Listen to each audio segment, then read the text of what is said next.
السلام علیکم ورحمۃ اللہ وبرکاتہ۔ الحمدللہ رب العالمین والصلاة والسلام علی رسولہ الکریم وعلی آلہ وصحبہ اجمعین۔ اما بعد فاعوذ باللہ من الشیطان الرجیم، بسم اللہ الرحمن الرحیم۔ لقد کان لکم فی رسول اللہ اسوۃ حسنہ لمن کان یرجو اللہ والیوم الآخر وذکر اللہ کثیرا ولما رأى المؤمنون الأحزاب قالوا هذا ما وعدنا الله ورسوله وصدق الله ورسوله وما زادهم إلا إيمانا وتسليما۔ من المؤمنين رجال صدقوا ما عاهدوا الله عليه فمنهم من قضى نحبه ومنهم من ينتظر وما بدلوا تبديلا۔ صدق اللہ العظیم۔ حضرت مولانا عبدالستار صاحب امیر جماعت اسلامی ضلع چکوال، حضرت مولانا عبدالجلیل نقشبندی صاحب، حاضرین مجلس، میرے بھائیوں، بزرگوں اور دوستوں، نوجوانوں اور اس علاقے کے باسیوں، مجھے خوشی ہے کہ آپ نے ایک بھرپور جلسے کا اہتمام کیا ہے۔ بڑے پیمانے پر عوام سے رابطے کے نتیجے میں ان کے دکھوں کا مداوع کرنے کے لیے، ان کے مسائل کو حل کرنے کے لیے اور انہیں رجوع الی اللہ کی دعوت دینے کے لیے آپ سب سے رابطہ کیا ہے۔ ملک محمد اعجاز صاحب ہوں یا جن لوگوں نے ریلی نکالی ہے، نوجوان ہوں، شباب ملی کے قائدین ہوں، کس کس کا شکریہ ادا کیا جائے۔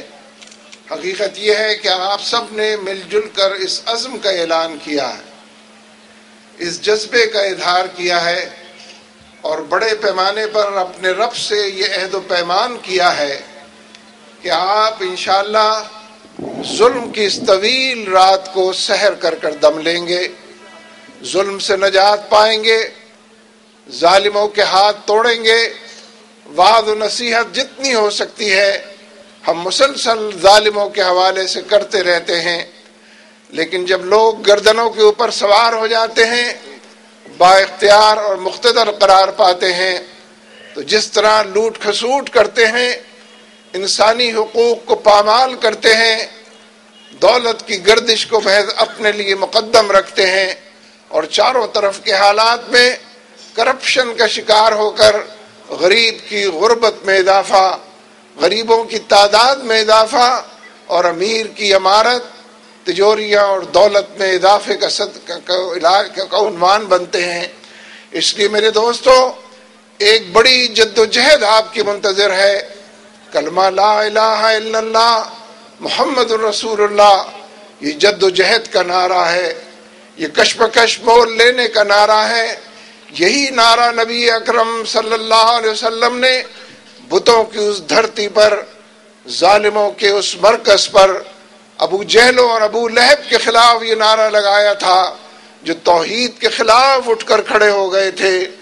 ان لوگوں کے خلاف آپ نے اس کلمے کے نتیجے میں جہاں کلمہ قبول کرنے والوں کے درمیان اخوت و محبت پیدا کی، محمود و ایاز کو ایک صف کے اندر کھڑا کیا، وہاں مشرکین کے لیے، بت پرستوں کے لیے، اللہ کے باغیوں کے لیے، آخرت کے انکاریوں کے لیے وہ سبق بھی چھوڑا کہ جو رہتی دنیا تک اور تا قیامت ہمارے لیے مشعل راہ رہے گا۔ اس لیے میرے دوستو، جب ہم تبدیلی کی بات کرتے ہیں، جب ہم انقلاب کی بات کرتے ہیں، تو ظالموں سے نجات کی بات کرتے ہیں، خدا سے پھرے ہوئے لوگوں، خدا کے باغیوں سے نجات کی بات کرتے ہیں، آخرت کے انکاریوں کی بات کرتے ہیں۔ میرے دوستو، آپ کو تو بالکل ٹھیک یاد ہوگا کہ پچھلے 40-50 سال میں آپ نے کن لوگوں کو ووٹ دیے ہیں۔ ہم بندوق اٹھانے کی بات نہیں کر رہے، ہم اسلحہ لہرانے کی بات نہیں کر رہے، ہم گریبان میں ہاتھ ڈالنے کی بات نہیں کر رہے، ہم قوت اور طاقت کی بات نہیں کر رہے، ہم ووٹ کی بات کر رہے ہیں۔ اگر ووٹ کے ذریعے تبدیلی آنی ہے، اگر ووٹ کے ذریعے انقلاب آنا ہے، اگر ووٹ کے ذریعے اس معاشرے کے اندر اچھائی اور بھلائی کا رواج پانا ہے تو ہم ووٹ کی بات کرتے ہیں۔ آپ نے پچھلے 40-45 سالوں میں جن لوگوں کو ووٹ دیے ہیں انہوں نے آپ کو مہنگائی کا تحفہ دیا ہے، انہوں نے بے روزگاری کے اندر اضافہ کیا ہے، انہوں نے لاقانونیت، قانون کی عملداری سے انکار کیا ہے، لاقانونیت کو فروغ دیا ہے۔ اب ایک بار پھر اگر یہ باری آنے والی ہے، آپ تبدیلی چاہتے ہیں، آپ نجات چاہتے ہیں، اصل نجات تو امریکہ سے چاہنی ہے، طاغوت کی فرما روائی اور بندگی سے نجات پانی ہے۔ ہمارے سلالہ کے اوپر 24 جوانوں کو شہید کر دیا گیا، ہم کہتے ہیں کہ سپلائیز کو بحال ہونا چاہیے۔ جو ہمیں قتل کرے، جو ہمیں آگ اور خون کے دریا سے گزارے، جو ہمارے فوجی جوانوں کا قتل عام 24 کی تعداد میں لوگوں کو قتل کرے، جو ڈرون حملوں کے ذریعے معصوم بچوں کی جانوں سے کھیلے، پھول سے بچوں، کلیوں سے بچوں، مستقبل کی امیدوں سے کھیلے، جو ہر حوالے سے عورتوں اور بزرگوں ان کے خون کے اندر ہاتھ جس کے رنگے ہوئے ہوں۔ ہم بڑے بے قرار ہیں کہ پارلیمنٹ کا اجلاس بلاؤ، نیٹو کی سپلائیز کو بحال کرو، شرم تم کو مگر نہیں آتی۔ ایسے لوگوں کو آپ پھر ووٹ دیں گے؟ جو لوگ پارلیمنٹ کے اندر بیٹھے ہیں، جو بے قرار اور بے تاب نظر آتے ہیں کہ جنہوں نے ہم کو قتل کیا ہے، ہم ان کی سپلائی بحال کریں۔ ویسے تو ہمارے ساتھ دھوکہ بھی کیا گیا ہے۔ ان حکمرانوں نے یہ اعلان کیا تھا کہ نیٹو کی سپلائیز بند ہو گئی ہیں، جو اسلحہ گولہ بارود جاتا تھا اس کو روک دیا گیا ہے، اب وہ اسلحہ ہم پر نہیں برسے گا۔ ہم سے جھوٹ بولا گیا، بعد میں وزیر خارجہ نے بھی کہا، امریکی سفیر نے بھی کہا، وزیر دفاع نے بھی کہا کہ سپلائیز فضائی راستے سے جاری ہے۔ تم نے زمین پر ہمارے لوگوں کو قتل کیا تھا، ہم چاہتے ہیں کہ فضائی طریقوں سے بھی، بائی ایئر اور ہوائی حملوں سے بھی ہم کو قتل کرو۔ آپ پھر انہی کو ووٹ دیں گے؟ ہم صرف یہی بات کہنے کے لیے آئے ہیں۔ اب تک جنہیں آپ ووٹ دیتے رہے ہیں، آپ نے چوروں کو ووٹ دیے ہیں، لٹیروں کو ووٹ دیے ہیں، امریکی غلاموں کو ووٹ دیے ہیں، کلمے کی نفی کرنے والوں کو ووٹ دیے ہیں، جو ڈرون حملے کرتے ہیں جن کی اجازت سے کرتے ہیں ان کو ووٹ دیے ہیں۔ یہی لوگ برسر اقتدار تھے جب مشرقی پاکستان بنگلہ دیش بنا تھا۔ اب یہ بلوچستان کو بنگلہ دیش بنانا چاہتے ہیں، اب یہ بلوچستان کو امریکہ کے حوالے کرنا چاہتے ہیں۔ امریکہ کی ایک اسکیم ہے بلوچستان کے حوالے سے، وہ وہاں اپنی بیسیں بنانا چاہتا ہے، بلوچستان پر پیر ٹکانا چاہتا ہے۔ کس لیے؟ تاکہ ایران پر بھی نظر رکھے، افغانستان پر بھی نظر رکھے، پاکستان کی بھی کلائی مروڑے۔ اس لیے ہماری آج کی حکومت بلوچستان کے بارے میں جس پالیسی کا اعلان کرتی ہے، جس رویے کو اس نے اپنایا ہے، وہ امریکی پالیسی ہے۔ بلوچستان کی علیحدگی کے لیے، ہم سے دور کر دینے کے لیے ہماری حکومت نے تمام پالیسیاں اپنائی ہیں۔ بلوچوں کے غم کو دور نہیں کیا جا سکتا جب تک پرویز مشرف کے خلاف اکبر بگٹی کی FIR درج نہیں ہوتی، بلوچوں کا غصہ ٹھنڈا نہیں کیا جا سکتا۔ اس لیے اگر بلوچستان کو ساتھ رکھنا ہے، پیکج کے نام پر ان کو دھوکہ نہ دیا جائے، لالی پاپ نہ دی جائے، کھلونے دے کے بہلایا نہ جائے۔ وہاں ذخائر موجود ہیں، پورے ملک کے اندر گیس بلوچستان کے ذریعے فراہم ہوتی رہی ہے، بلوچوں کو میسر نہیں ہے۔ ابھی تک پورے کوئٹے کو بھی میسر نہیں ہے، دیر سے کوئٹے میں پہنچی ہے۔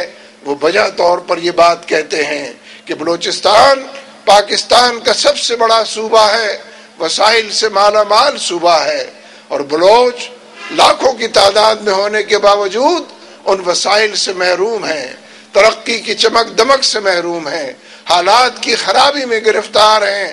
اس لیے جن لوگوں نے مشرقی پاکستان کو بنگلہ دیش بنایا، وہی لوگ پھر برسر اقتدار ہیں۔ آپ ANP کی بات کریں، آپ MQM کی بات کریں، پیپلز پارٹی کی بات کریں، ان کا ٹریک ریکارڈ کہتے ہیں 5ویں مرتبہ ہم خطاب فرما رہے ہیں جوائنٹ سیشن سے، پارلیمنٹ سے کل صدر نے خطاب فرمایا ہے۔ ہمارے دکھوں کے بارے میں کیا کہا، مہنگائی کے بارے میں کیا بات کی، بے روزگاری کے حوالے سے کیا کہا، تعلیم کو عام کرنے، صحت کی سہولتیں فراہم کرنے۔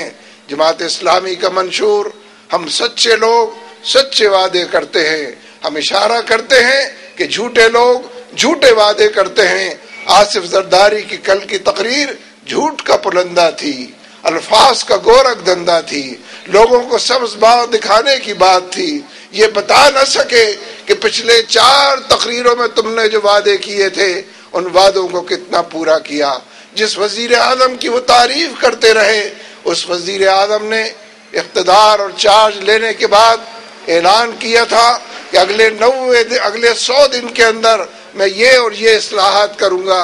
آج تک وہ اصلاحات بھی نہیں ہو سکی۔ ہمیں بھی محض سبز باغ دکھائے جاتے ہیں، لیکن یہ آپ کے ہاتھ میں ہے۔ اور مجھے یہ بات کہنے دیجئے، حضرت مولانا مفتی محمد شفیع صاحب رحمۃ اللہ علیہ جو مفتی اعظم پاکستان تھے، انہوں نے ووٹ کی شرعی حیثیت کے بارے میں جو فتویٰ دیا ہے، اس میں یہ بات بھی ارشاد فرمائی ہے کہ ہر شخص پیدائشی طور پر حق حکمرانی رکھتا ہے۔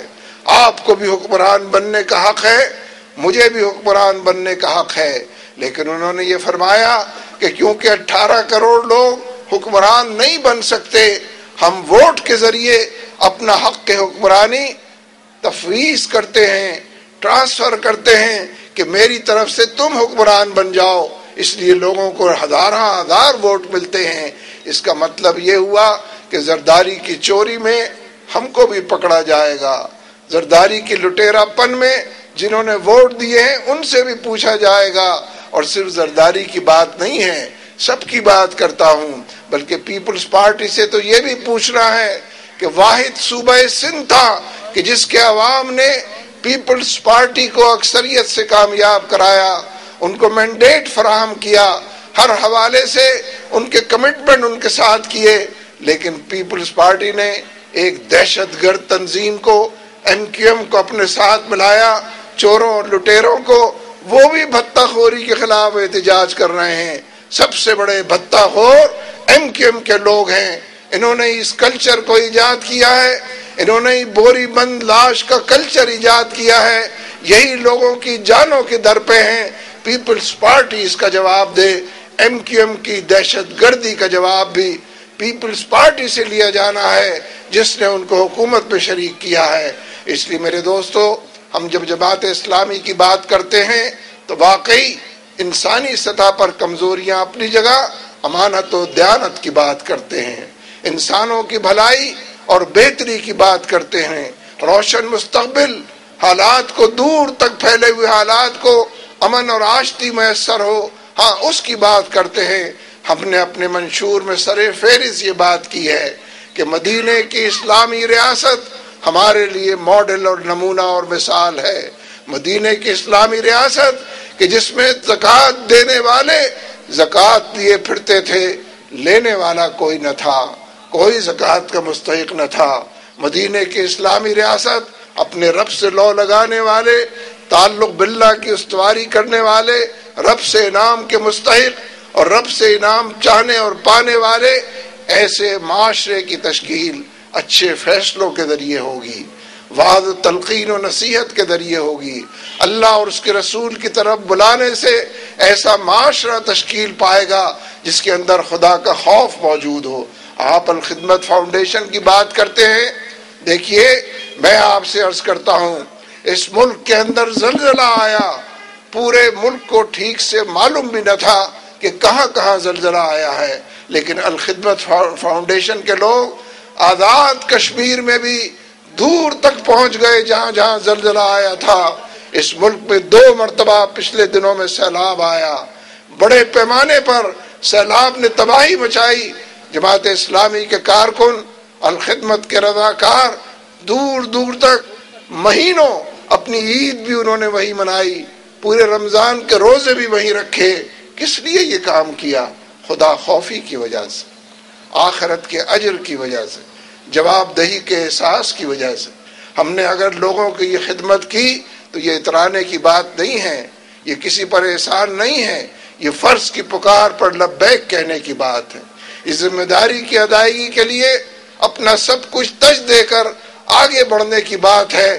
مدینے کی اسلامی ریاست کا مطلب یہ ہے، اور اس ماڈل کو اپنانے اور اس حوالے سے اپنے معاشرے کی تعمیر کرنے کا مقصد یہ ہے کہ بندوں کے اندر خدا کا خوف بھی پیدا کیا جائے، اور خدائی سے لالچ اور حرص و طمع رکھی جائے کہ جنتیں بھی دینے والا وہی ہے، بخشش کرنے والا بھی وہی ہے، گناہوں کو درگزر کرنے والا بھی وہی ہے، اور تھوڑے کو بہت بنانے والا، رائی کو پہاڑ، چھوٹے چھوٹے اعمال کے باوجود ان کا بہترین اجر دینے والا بھی وہی ہے۔ خدا خوفی کی دعوت خدا سے بے خوف لوگ نہیں دے سکتے۔ خدا خوفی کا معاشرہ جس میں غریب کی غربت کو دور کیا جائے، جس میں یتیم کے سر پہ دست شفقت رکھا جائے، جس میں بیواؤں کی دستگیری کی جائے، جس میں گرے پڑے لوگوں کو، دیکھیے کس معاشرے میں ہم رہتے ہیں۔ جس گھر کے اندر 10 آدمی بستے ہیں، اس گھر کو روزانہ کم از کم 60 روٹیوں کی ضرورت ہے، ان 10 آدمیوں کا 2 وقت 2.5 وقت پیٹ پالنے کے لیے۔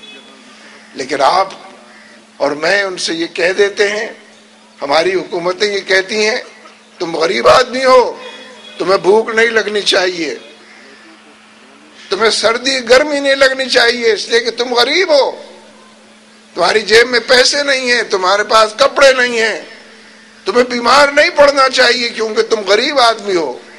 جو ریاست غریب کی غربت دور نہ کر سکے، بیماری میں اس کا علاج نہ کر سکے، مختلف حوالوں سے اس کی ضروریات پوری نہ کر سکے، سردی گرمی، وہ ریاست نہیں ہے۔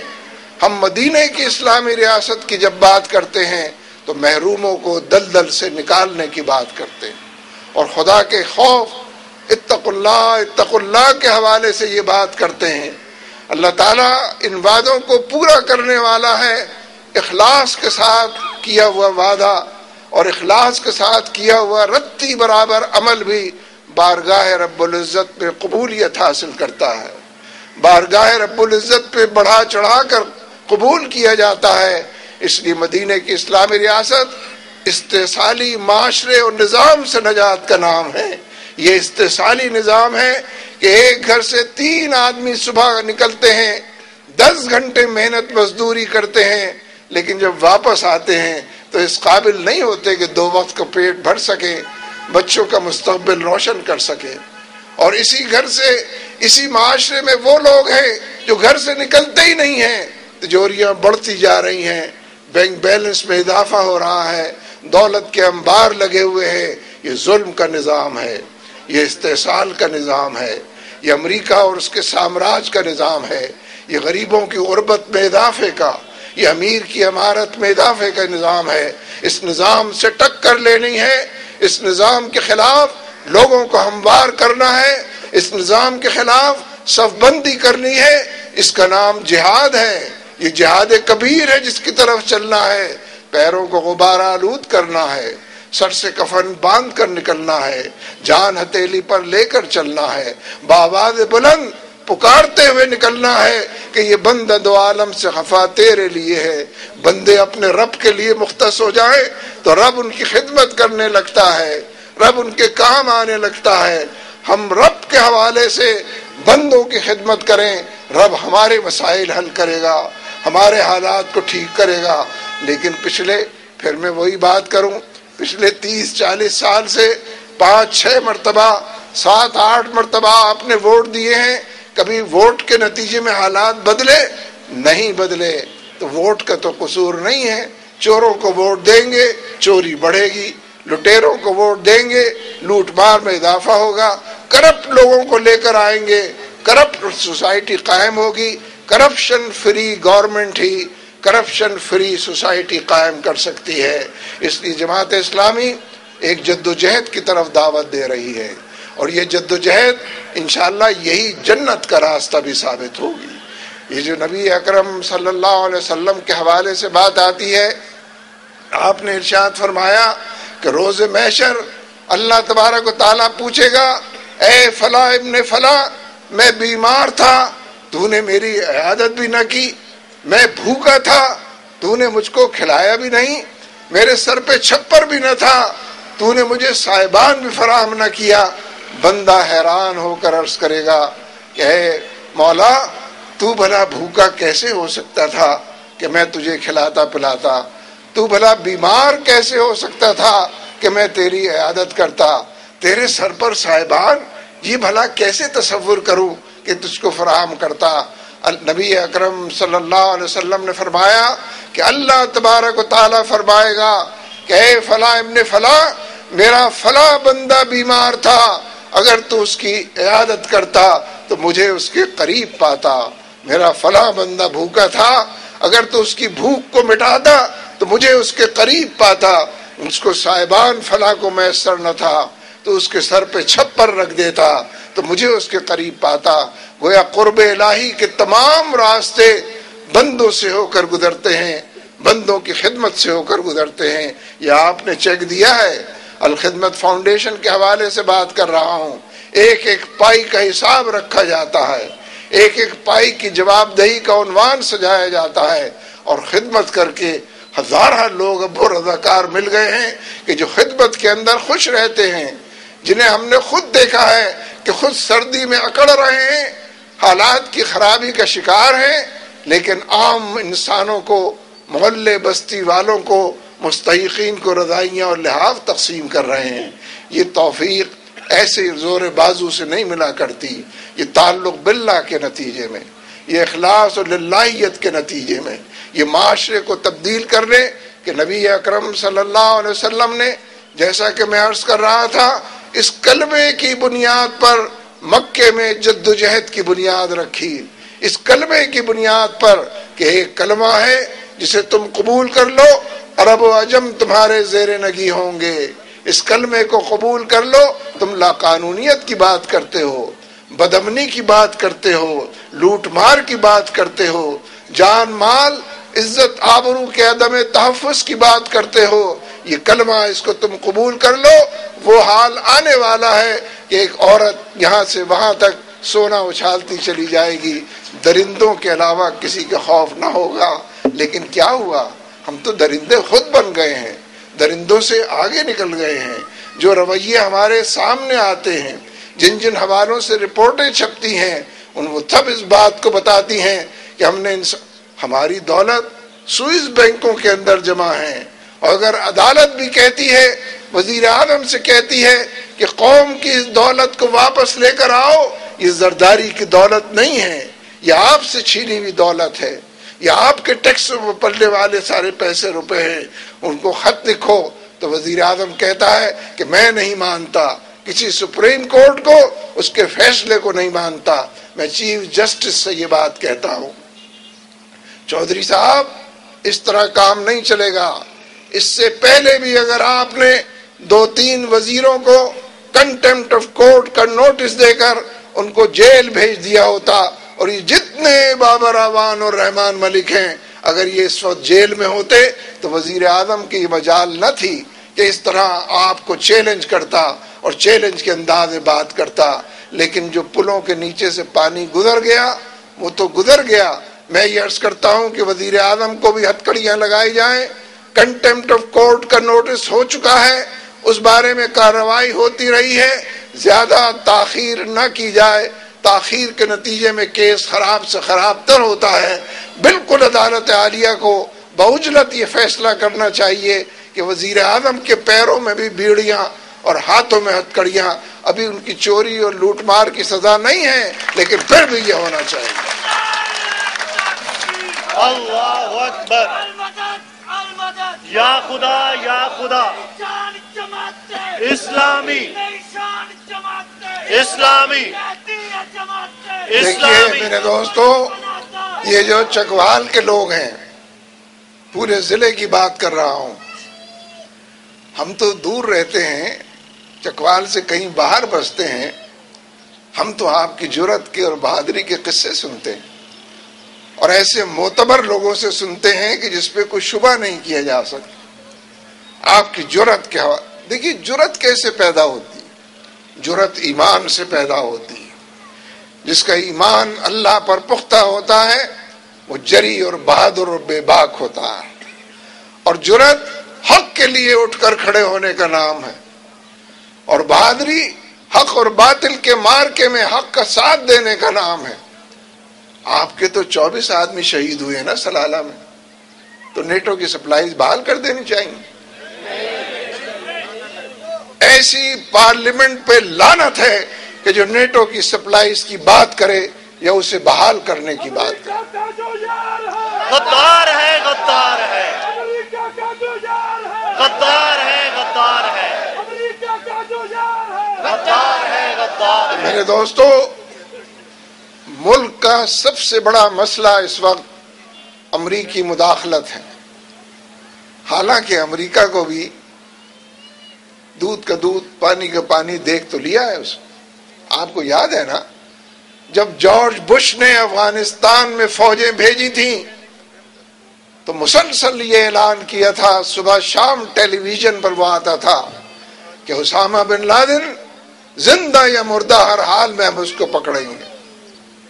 اس وقت دنیا کی 60% فوجیں افغانستان میں موجود ہیں، نیٹو کے نام پر، امریکہ اور اس کے نان نیٹو الائز کے نام پر. ان 60% فوجوں کو 10 سال لگے اسامہ کو پکڑنے میں. اسامہ کی فوج کچھ زیادہ بڑی معلوم ہوتی ہے. آپ نے دیکھی ہے اسامہ کی فوج؟ آپ تو بیٹھے ہیں نا سارے لوگ، اور کیا دیکھیں گے؟ ایک دوسرے مومن کا آئینہ ہوتا ہے. مجھ سے کل بھی جیو والوں نے یہ پوچھا کہ اسامہ کو آپ شہید کہتے ہیں یا ہلاک کہتے ہیں؟ میں نے کہا آئندہ سوال مت کرنا. اسامہ سے بڑا شہید تو ہم نے کوئی دیکھا ہی نہیں ہے اس پورے عرصے کے. دیکھیے اسامہ بلا شبہ اسامہ بن لادن ایک فرد کا نام بھی ہے، ایک شخصیت کو بھی لوگ اسامہ بن لادن کہتے ہیں، لیکن اسامہ بن لادن ایک رویے کا نام ہے، ایک جد و جہد کا نام ہے. اسامہ بن لادن ایک کشمکش مول لینے کا نام ہے، امریکہ کے مقابلے میں ڈٹ جانے کا نام. طاغوت کی فرمانروائی کے بارے میں ایسے دستور کو، صبح بے نور کو میں نہیں مانتا، میں نہیں جانتا.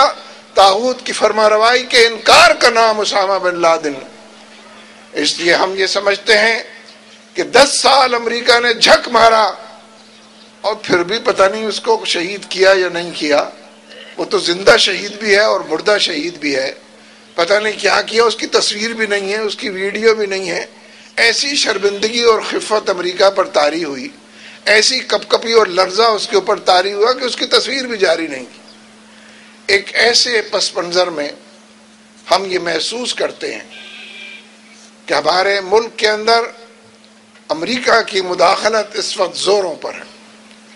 افغانستان میں جس حشر سے امریکہ دوچار ہو چکا، شکست، ہزیمت، لاکھوں ٹن بارود کی برسات افغانستان پر ہوئی ہے. اتنے برسات بارود کی ہو تو افغانوں میں سے ہر افغانی کو 10 دفعہ مر جانا چاہیے تھا، لیکن وہ تو ایک مرتبہ بھی نہیں مرے، اور بآواز بلند اس بات کو پکار رہے ہیں کہ وَالْتَفَّتِ السَّاقُ بِالسَّاقِ إِلَىٰ رَبِّكَ يَوْمَئِذٍ الْمَسَاقُ. جب تک رب کی طرف سے بلاوا نہیں آتا، امریکی بارود کی برسات مجھے قتل نہیں کر سکتی. یہ جو پنڈلیوں سے لپٹ جانا ہے، یہ جو ضعف اور کمزوری کا ہو جانا ہے، وَالْتَفَّتِ السَّاقُ بِالسَّاقِ إِلَىٰ رَبِّكَ، یہ رب کی طرف سفر شروع ہی اس وقت ہوتا ہے جب رب کی طرف سے بلاوا آتا ہے. یہ ہمارے ہر فوجی کا بھی ایمان ہے اور ہمارے ہر شہری اور مسلمان کا بھی ایمان ہے. لہذا امریکہ کو جو شکست افغانستان میں ہوئی ہے، اس کے ڈرون حملے تو پاکستان پر جاری ہیں. میں فضائیہ کے چیف کو یاد دلانا چاہتا ہوں، ایئر فورس کے چیف کو. انہوں نے یہ اعلان کیا تھا کہ ہمارے اندر یہ استعداد اور صلاحیت موجود ہے کہ ہم ڈرون حملوں کا مقابلہ کر سکیں، جہازوں کو گرا سکیں. میں ان سے پوچھتا ہوں اس صلاحیت کا اظہار اور استعمال کب ہوگا؟ کب وہ وقت آئے گا؟ یعنی مٹ جائے گی مخلوق تو انصاف کرو گے؟ تم انتظار کر رہے ہو کہ پورا سرحدی علاقہ جو ہے اور پورا قبائلی بیلٹ جو ہے یہ ختم ہو جائے تو پھر ہم اٹھ کے کھڑے ہوں گے. میں یہ عرض کرنا چاہتا ہوں، یہ جو قبائلی لوگ ہیں، ہم سب کا رشتہ ہے ان سے. یہ جو قبائلی لوگ ہیں انہوں نے ہی ہم کو آزاد کشمیر فتح کر دیا تھا، بھارت کے چنگل سے نجات دلائی تھی. اور یہ سری نگر تک پہنچ گئے تھے قبائلی، اس وقت فوج نہیں تھی، یہ سری نگر تک پہنچ گئے تھے. اسی لیے بھارت اقوام متحدہ گیا تھا، قرارداد منظور کرائی تھی، استصواب کا وعدہ کیا تھا. ان قبائلیوں سے انتقام لیا جا رہا ہے کہ تم نے بھارت کو شکست کیوں دی تھی. بھارت کی قسمت کے اندر شکست اس کا مقدر لکھا ہوا ہے، وہ آپ کے ہاتھوں بھی ہوگا اور ہماری فوج کے ہاتھوں بھی ہوگا. لیکن ضرورت اس امر کی ہے کہ امریکہ کو پاکستان سے دیش نکالا دیا جائے. اس کے لیے ضروری ہے کہ IMF کو دیش نکالا دیا جائے، ورلڈ بینک سے نجات پائی جائے، بلکہ نیچے تک اتر آئے، میک ڈونلڈ اور KFC سے بھی نجات پائی جائے. ہمارا بند کباب بہت اچھا ہے کسی KFC اور میک ڈونلڈ کے مقابلے میں. ہمارا جو ٹھیلے والا ٹھیلے پر بند کباب بیچ رہا ہوتا ہے اس کا ذائقہ بھی اچھا ہے، وہ سستا بھی ہے. اس لیے ہم یہ محسوس کرتے ہیں کہ امریکہ کی اس مداخلت کو روکنے کے لیے بھی جماعت اسلامی نے امریکی غلامی نامنظور یا گو امریکہ گو کی جو تحریک چلائی ہے، آپ سے درخواست کرنے کے لیے حاضر ہوئے کہ اس میں اس کا ساتھ دیں. وآخر دعوانا ان الحمدللہ.